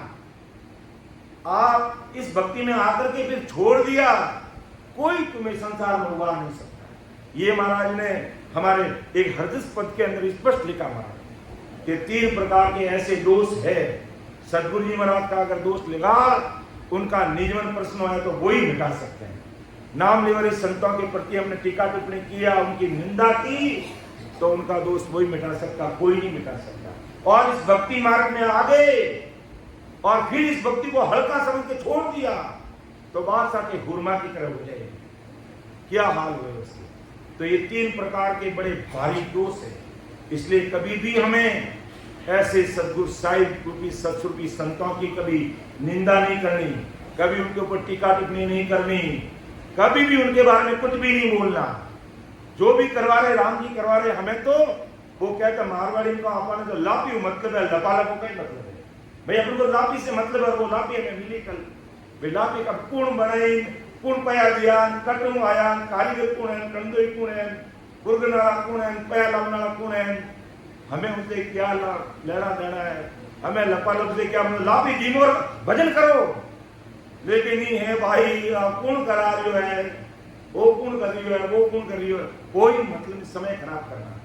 अर्थात कहने का मतलब हमें परमोक्ष में जाना है। हमारी उम्र कितनी है, क्या सतयुग के समान हमारी उम्र 1 लाख वर्ष है, त्रेता के समान 10,000 वर्ष है, द्वापर के समान 1000 वर्ष है, मात्र 100 साल की उम्र है। और घड़ी गिन थोड़ी उम्र छिन छिन जा रही, और ये भी जा रही है, ये भी बीत गई है। काले परसों है जो नागा भूंगा फिरता उगा, पहले नागा भूंगा फिरता कटे, अबे तो दादी और नानी टिंकू पिंकू नहीं जन्मे, उन्होंने पहली फराक भी रखे और उन बच्चा के साथ हाँ हुए तैयारी रखे। और पहला तो ये चीजें उपलब्धि नहीं होती, कई 10-10 साल 12-12 साल तक काबरिया नागा भूंगा ही फिरता। और अबे तो जन्मे को नहीं, उन्होंने पहली दादी नानी दोनों थेलो तैयार करे रखे। कि मारा कुका ने वो पहरा हूं, मारा कुका ने वो पहरा हूं, जबकि पहले ऐसा नहीं था। तो हमारी उम्र देखते देखते बीत गई, देखते देखते ये समय जा रहा है, तो हमारी उम्र ज्यादा नहीं है। हम पंचायती में, औरों की पंचायती में लगे रहेंगे तो हमारा समय ऐसे ही निकल जाएगा। इसलिए महापुरुष कहते हैं, अब आप कहोगे कि आप बाहर से ही, जो सत्संग का जो टाइम टेबल रहता है, कहीं कहते हैं कि तुम्हारा टाइम टेबल बहुत कड़ा रहता है, और इसके पीछे भी बहुत बड़ी बात है कि मुझे और पंचायती करने का समय ही नहीं मिल पाता है, पंचायती करने का समय नहीं मिल पाता। सवेरे 3-3:30 बजे उठते, तब 4 बजे सिमन सभा में आते हैं, फिर यहां से 6 बजे जाते हैं, नहाना धोना नाश्ता पानी करते करते 7:45 की जगह 8 बज जाती है। ये मनीषा भाई जाते हैं, गुरुजी ये करो वो करो। अरे मैंने कहा टाइम ही नहीं है, आप तो अपना नाश्ता करो, मैं तो करता रहूंगा, कि नहीं ऐसे करो, तो समय नहीं है, पंचायती करने का समय नहीं है। और फिर बैठते ही 2 घंटे सिमरन करो, और फिर आप सत्संग करो, सत्संग करने के बाद में भोजन करो, और 3-3:30 बजे उठ गया तो आंखें अभी नींद नहीं आए, तो वो अपना जाए सो जाओ, दूसरी पंचायती करने हृदय ही नहीं है। और फिर 2:30 बजे वापिस उठो, और 2:45 बजे चाय नाश्ता जो भी यहाँ उपलब्ध हो रहा है उसको लो, 2:45 बजे वापिस बेनती पर शुरू हो जाएगा, 3 से 4 बजे सिमरन शुरू हो जाएगा, 4 से 5 कह रहे हैं, 5:30 बजे तक सत्संग चलती है, और 5:30 बजे के बाद में समय मिलता तो थोड़ी देर ज्ञान चर्चा कर ली, और 6 से 7 बजे भोजन करो, 7:30 से 7:30 फिर आरती में बैठ जाओ, और 7:30 से 10 बजे तक फिर सत्संग में बैठ जाओ। अब का पंचायती का टाइम है, ये इसीलिए इस कार्यक्रम को रखने का यही कारण है, यही कारण है।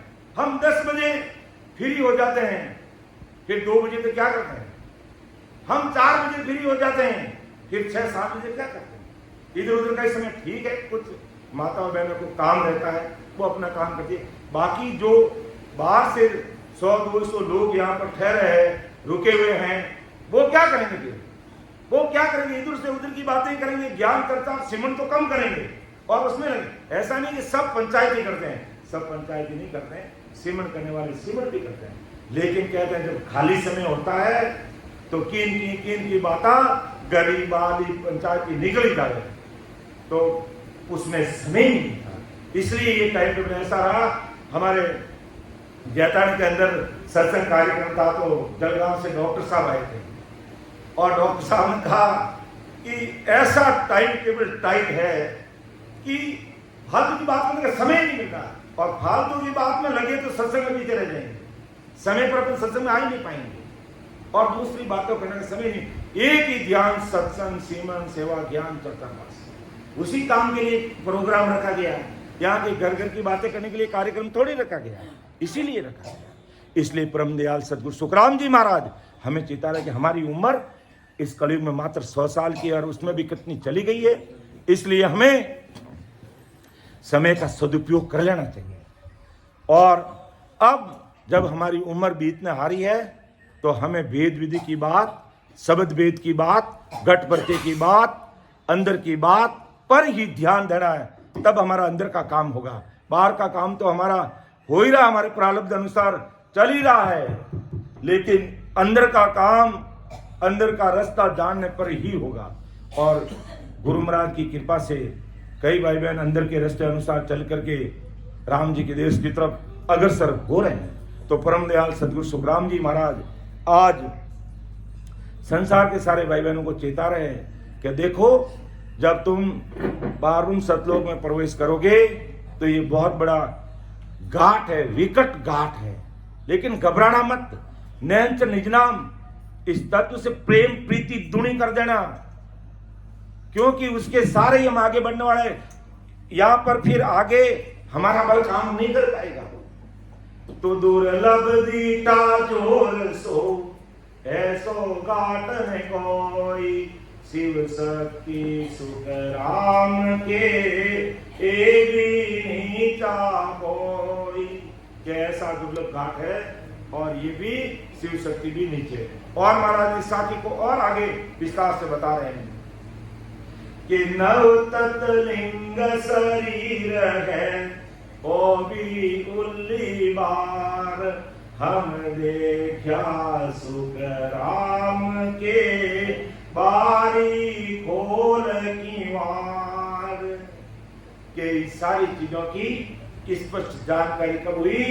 जब बारी खोल के उस देश में फंसे, उसमें गए, तब पता चला कि मेरा शरीर अलग, कि ये भी अलग नजर आ गया, ये भी अलग हो गया।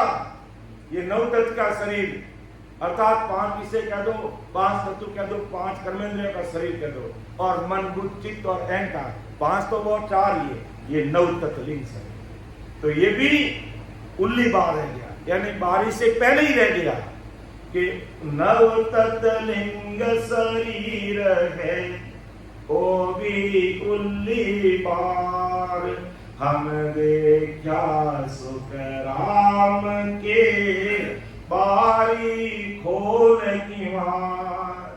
कि मैंने ये बारी खोल करके अच्छी तरह से देख करके अब आप सबके सामने रख रहा हूं कि जब तुम भी बारी खोलो तो ये स्थिति, ये परिस्थितियां तुम्हारे सामने आएगी, लेकिन तुम घबराना मत, डरना मत।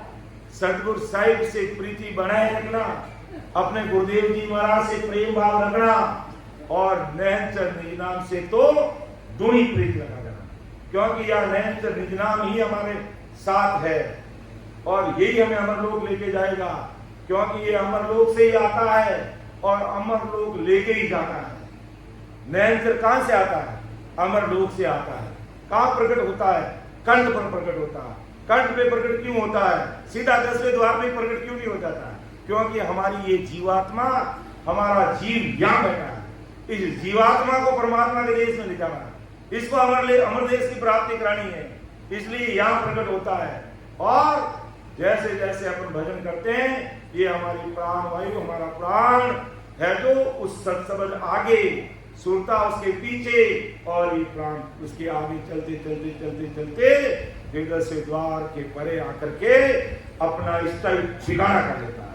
और फिर संसारी काया रहती है तब तक बैठता, और जैसे ही संसारी काया छूटी और वो अमर विमान परमात्मा के देश से आता और उसमें बैठता और डगा डगा डगा डगा डगा डगा हंसता अमर देश आता कि केसर वरना मार गारे आवे अमर विमान, केसर वरना मार गारे आवे अमर विमान, सामा संत बधाव सिरे दिन दिन करता वान, सामा संत बधाव सिरे दिन दिन करता वान, चालो अपना राम जना देश पद सदा रे शिव समका चालो हंसा अपना राम जना देश। तो महाराज सबको इनविटेशन लेटर दे रहे हैं, कुंकू पत्री दे रहे हैं, पीला चावल दे रहे हैं, आमंत्रण पत्र दे रहे हैं कि सब मेरे देश में चलो, सब वहां देश में चलो, मेरे सतगुरु साहिब परमात्मा के देश में चलोगे और भक्ति करके जब 10वें द्वार से परे होगे तो वो अमर विमान आएगा, केसर वर्णा मार्ग, और अमर लोग जाने तक का मार्ग में केसरी केसर कादा कीच है।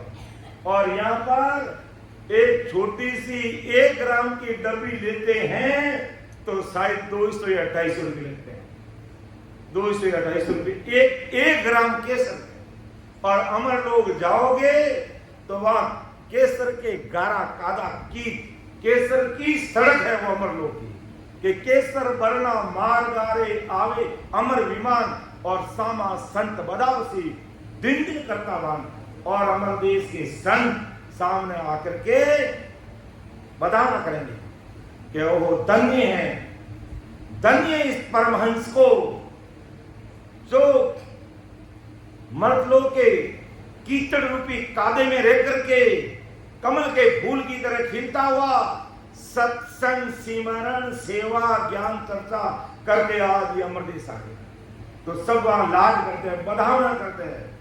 और इतने सारे अमर देश के संत कहते हैं सही 56 जुग बीत जाते हैं रामा सामा करने में कि राम राम सा आओ सा राम राम सा राम राम सा राम राम सा। मिलते मिलते इतना कहते हैं करीब किसी संतान ने उसका कैलकुलेशन निकाला 600 करोड़ वर्ष लग जाते हैं। राम इतने आनंद संत है और सब हर्षायमान होते हैं, बधावना करते हैं। और जाने पर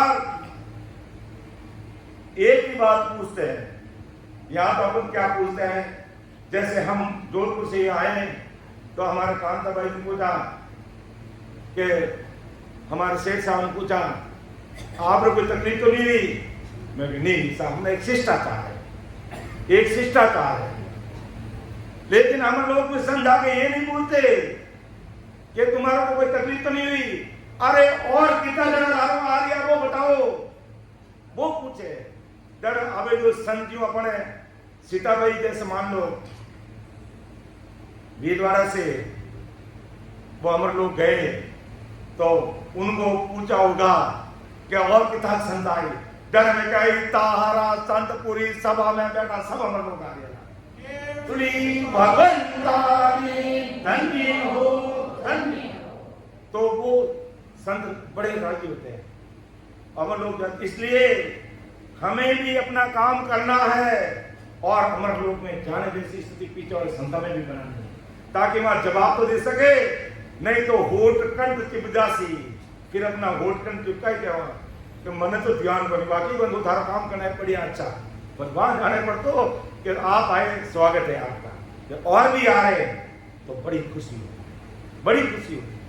तो परम दयाल से कुछ सुखराम जी महाराज यही कह रहे हमारी उम्र कम है और इस भेद से अमर लोक का जो विषय है, अमर लोक का जो रास्ता है, किस प्रकार ज्ञान ध्यान करके हमें अपने रास्ते को काट लेना है। बस कहीं भी महाराज ने कसर नहीं रखी है, तुम्हें कहां पर कष्ट कहां तकलीफ आ रही है, महाराज ने सब खोल के रख दिया।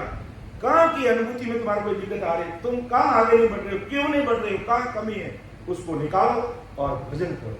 यानी बहुत ताला की एक ही चाबी है कि सिमरन करोगे तो सब रोग मिट जाएगा, और सिमरन नहीं किया और फिर केवल सत्संग सुनने में ही रहे, सुनाने में ही रहे तो काम बनेगा। इसलिए 3 घंटे 4 घंटे सिमरन करने के पीछे बहुत बड़ा लॉजिक है, बहुत सोच विचार के काम किया है कि भाई अगर 3 घंटे 4 घंटे अपने एक जगह बैठेंगे तो कोई न कोई अनुभूति तो उसको आएगी है, क्योंकि अपन बैठते घंटे पर तो हमारा मन कंट्रोल में नहीं आता, ये इधर से उधर घूमता रहता। 1 घंटे के बाद में उसको शांति मिलती है, तब तक तो समय हो जाता हमारा 1 घंटा हो गया। परम दयाल सुख सम्राट आदि सदगुरु सुखराम जी महाराज ने धन्य हो भाई हमारे गोपाल की सत्संग का 1 घंटे का सिमरन का समय पूरा हो गया। और मेरा मन तो बाजार से ही इस राम सभा में नहीं आया, 1 घंटा पूरा हो गया। ये हकीकत है, इतना नकटा है, ये हमें भक्ति बनी से दूर कर। इसलिए महाराज को अरदास करते हुए अधिक से अधिक हमारा समय सिमरन है, अधिक से अधिक। महाराज रात दिन की बात के 8 कौर 10 पकड़ी रसना जड़ लागे सुन पांडे सुखराम के तभी तीनों भागे। तीनों प्रकार के कर्म तभी करते हैं, तभी भ्रम मिटते हैं और तब अमर देश में पहुंचते हैं। तो महाराज फरमाते हैं कि जब पार्वण सतलोक में पहुंचा तो नव तत्लिंग शरीर है ओ भी उल्ली बार हम देखा सुखराम के बारी खोल की वार। के बारी खोलने पर जब मैं उसमें प्रवेश किया तो मुझे पता चला कि मेरी जो ये सारी काया थी नवतत की, ये भी पीछे रह गई और ये परमहंस एक तरफ और मायावी काया एक तरफ। अब कई भाई बहन बता रहे मुझे ऐसा लगा मेरा शरीर अलग हो गया, ये हकीकत है। अब भले देखो प्रेम प्रीत आ गई ना और भजन में लग रहे होगे तो ये ज्ञान नहीं होगा। ऐसा नहीं कि अपन ये विषय सुनेंगे पढ़ेंगे तभी अमरलोक में जाएंगे, बाकी अमरलोक में नहीं जाएंगे। वो प्रेम प्रीति आई और रात दिन लगे रहेंगे, उस देश में चले जाओगे। लेकिन दस्ता की जानकारी होगी तो जल्दी चले जाओ। बात इतनी है। लेकिन प्रेम प्रीति भी नहीं आ रही है, भजन भी नहीं कर रहे, आगे भी नहीं बढ़ रहे, तब हमें रास्ते की जानकारी जरूरी है। तो महाराज हम देखे सुखराम की बारी खोल की, ये जब बारी खोली तब पता चला कि ये मायावी काया एक तरफ, ये 5 विषय एक तरफ, ये 5 तत्व एक तरफ, ये 5 कर्मेंद्रिया एक तरफ, ये मन बुद्धि अहंकार एक तरफ, ये सूरत निर्तिंस्या एक तरफ, केवल हंस, केवल परम हंस निरंतर निज नाम सदगुरु जी महाराज ही बजे और कोई साथ नहीं। और उसी से अपना मर्देश की प्राप्ति अपन करते हैं। एक साथी और लेते हैं, फिर अपन समापन की ओर बढ़ेंगे, क्योंकि जो समय है उसको अनुसार फिर जो तय हो गया उसके अनुसार चलते हैं तो ठीक लगता है।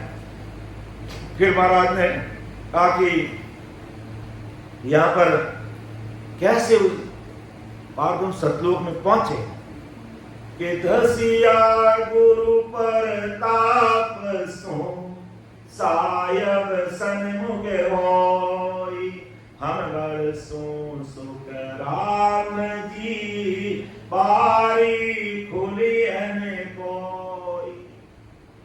आगे गुरु महाराज की बात। गुरु महाराज का मतलब सतगुरु जी महाराज, सतगुरु जी महाराज का मतलब नैनचर, नैनचर का मतलब कुदरत कला, कुदरत कला का मतलब सत शब्द की शक्ति। सतगुरु जी महाराज की कृपा से ही दसिया गुरु प्रताप सुन साहिब सन्मुख होई, साहिब सन्मुख होना पड़ता है, या केस बराबर आंतरा या नहीं करता है। आप मां सुनिए सुनिए सागर तक भी कभी कभार ऊपर नीचे हो गए तो चल गया, वहां कहीं ऊपर नीचे हो गए तो चल गया, क्योंकि वहां हमारी बुद्धि, हमारा दिमाग, चित्त, मन, बुद्ध सब काम कर रहा है। तो गलती हुई तो अपने गुनाह भी मांग लिए, हमने गलती की तो गुनाह भी मांग लिए, लेकिन ये गलती और गुनाह तो सब पीछे रह गए, फिर आगे कैसे चलोगे? गुरु प्रताप से कि धसिया गुरु प्रताप सुन सायब सन्मुख होई, हम सो सुख राम जी बारी खुली है कोई। कि सदगुरु जी महाराज की कृपा से, सदगुरु जी महाराज की कृपा से और उस सतरूप साई पावरफुल परमात्मा के प्रति संयम करना, किसी भी परिस्थिति में ऊपर नीचे नहीं हुआ, किसी भी परिस्थिति में पतिव्रतपना खंड नहीं किया, किसी भी परिस्थिति में रॉन्ग नंबर डायल नहीं किए, किसी भी परिस्थिति में कुल देवी देवता को आड़े नहीं आने दिया, तब जाकर के वो बारी खुलती और साहिब से सन्मुख कहलाते हैं।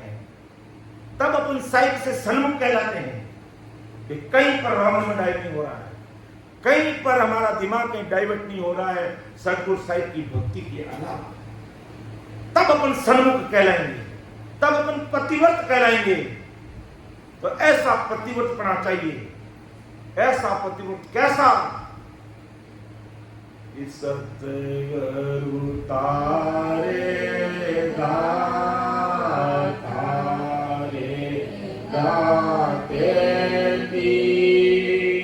सिमरत तारेगा इने भव सागर के माये पार उतारे देगा सूरती चमदी सरू गवे होगा उलट फिर जाए सूरती चमदी सरू गवे होगा उलट फिर जाए तोरी सतगुराता रसी हो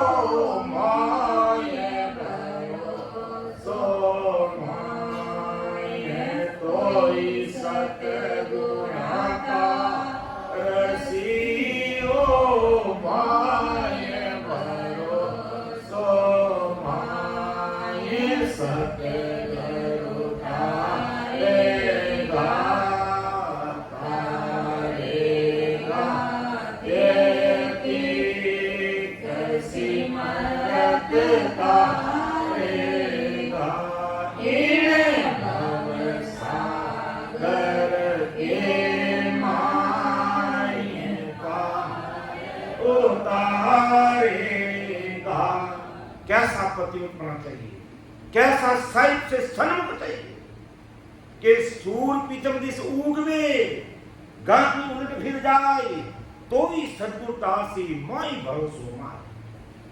सूर्य पूर्व में उगने वाला पश्चिम में उग सकता है, ज्योग्राफिकल कारणों से, भौगोलिक कारणों से ऐसा हो सकता है। मान लो बड़ा भूकंप आ गया, धरती इधर उधर होगी तो ये सूरज इधर उगता इधर उग सकता है, और गंगा इधर पहाड़ों से उतर रही है और वो पहाड़ नीचे हो गया, इधर से ऊपर हो गया तो वो गंगा उल्टी बहने लग जाएगी। ऐसा भी हो सकता है, सूर्य पूर्व में उग सकता है, गंगा उल्टी फिर सकती है, लेकिन माई भरोसो बिड़त को सुन ली जो सब लोई, सदगुरु शरण आय के डूबो सुनियो। जिसने भाव दे दिया, प्रेम प्रीति दे दी, पतिव्रतना से एक में एक हो गए, वो सदगुरु शरण आने के वाला कभी डूब नहीं सकता।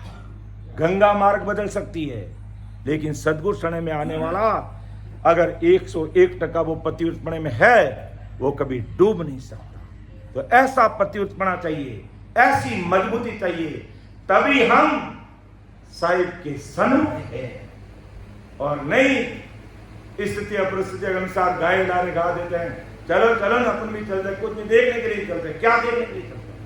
और इन्होंने टंकोरा बजाया, हमने भी बजा दिया, और काई का टंकोरा बजाया, काई का सिर झुकाया। हमारा सिर यहाँ झुकता है, बाकी सिर कट जाए तो कहीं नहीं झुकेगा।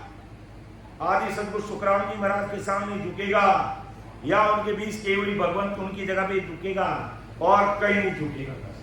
तब साहिब सन्मुख कहलाता है। ऐसा हमें सन्मुख रहना है। तो समय का तकाजा है, और कैसा सन्मुख रहना है उससे संबंधित पद लेंगे तो उसमें और स्पष्ट हो जाएगा जो महाराज ने फरमाया है। तो मैं समय का तकाजा देखते हुए मेरी वाणी को विराम देता हूँ। बोलने में, समझाने में मेरे से त्रुटि संभव है, ये मानव पुतला है, तो आप उसको अन्यथा मत लेना। महाराज का गुरु ज्ञान बहुत अथाह अपार समुद्र समान है, जिसका कोई वार पार नहीं है।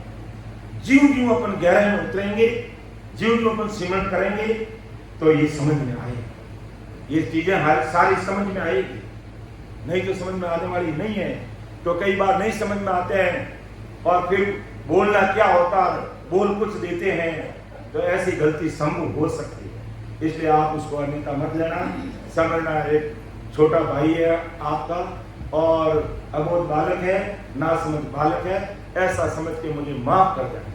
और कोई मन में यूं गांठ मत बांधना, और बिल्कुल हृदय से क्लियर रहना, और जो भी गलती गुना मुझे माफ करना।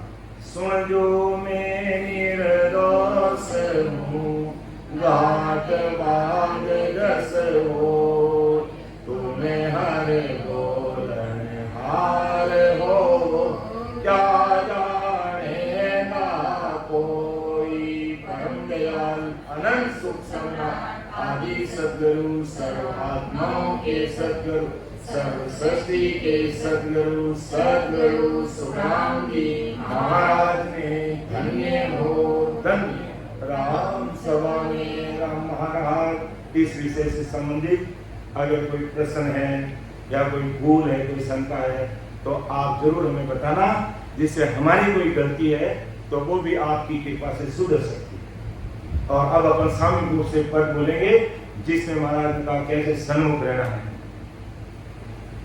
दो बिया दरदा जानो, दरदा जानो, सायब दीरा दर्शन करना, सायब दीरा दर्शन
तीनों मिलकर कसन राखी काए, कसरन राखी काए।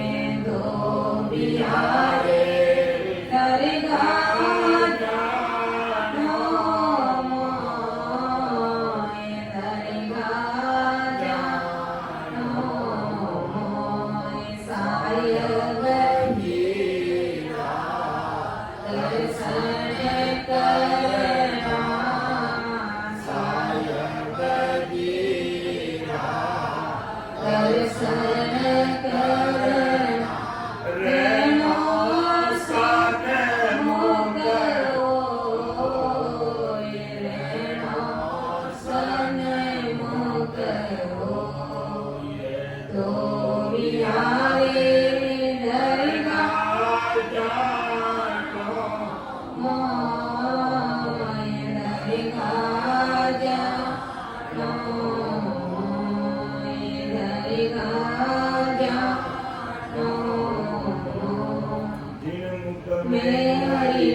प्रेत चलचित्र जम दूरा से आगे विषय व्याध सब जाए रोग व्यापे नहीं को 84 को काट जीत जन निर्मल हो देव करे प्रणाम विष्णु ब्रह्मा शिव जन सुखिया निज नाम ब्रह्म के माय मिलावे अणबेला देख सुनली जो निज नाम ब्रह्मलोक की जाए वे सोआ जो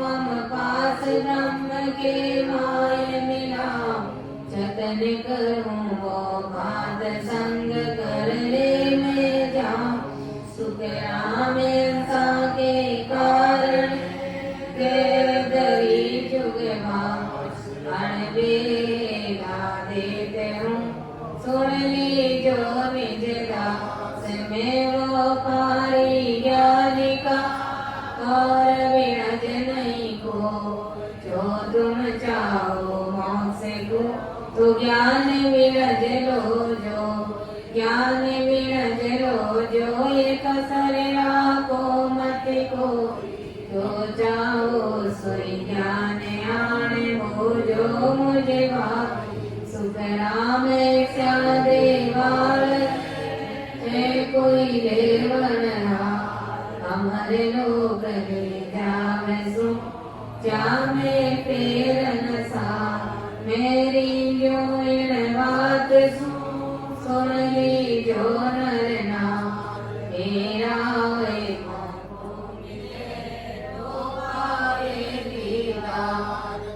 पावे दीदार निज मन सो कोला तब प्रगटे तन माये अखंड नक जग विजया सुख राम गए रीत हंसन उतरे बार मेरी जो इन बात सुन ली जो नरना केस बराबर यात्रो जे अंसरा के को तो आखिर पाना बने ऐसी कुदरत हो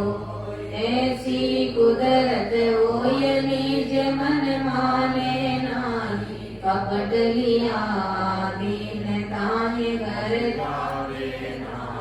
सुख राम गए पच मरो कर्ज सरे नहीं को केसवरा बरियातरो जे अंसरा के कोवे मैं सतगुरु आदिका आत्मिका गुरु का मेरी महिमा गमन क्या जाने जग माए काग बुध ज्ञानी सा जे आत्म बिन ज्ञान रात करे विचार सुख राम अंश बोध से देना मैं सतगुरु आदि आत्मिका गुरु का ओ तो रस्तो वेरे निम कड़ील नहीं का समोया सुख राम के क्रोड़यन साजा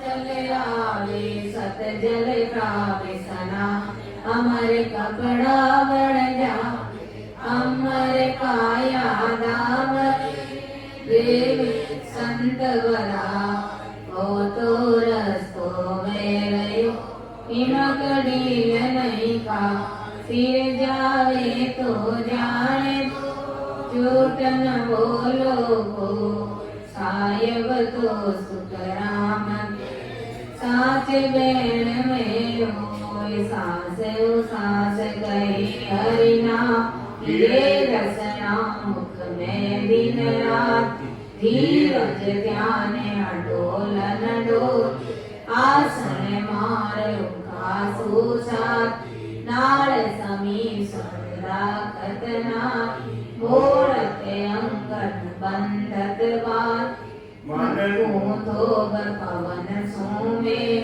सुरत समोय निरत कर साथ सुख राम कयो ध्यान धरो ज्यों दीप सुजोत जले बात राम सदगुरुदेव जी महाराज धन्य हो ब्रह्मदयाल अनंत सुख सम आदि सद्गुरु सर्व आत्माओं के सद्गुरु सर्व सृष्टि के सद्गुरु सुखराम जी महाराज धन्य हो अनंत सुख सम्राट सद्गुरु सुखराम महाराज ज्ञान सद्गुरु भगवान धन्य हो अयोनी राम जी महाराज धन्य हो सतगुरु दरियाव जी महाराज धन्य हो सतगुरु किशनदास जी महाराज धन्य हो सतगुरु राघुदास जी महाराज धन्य हो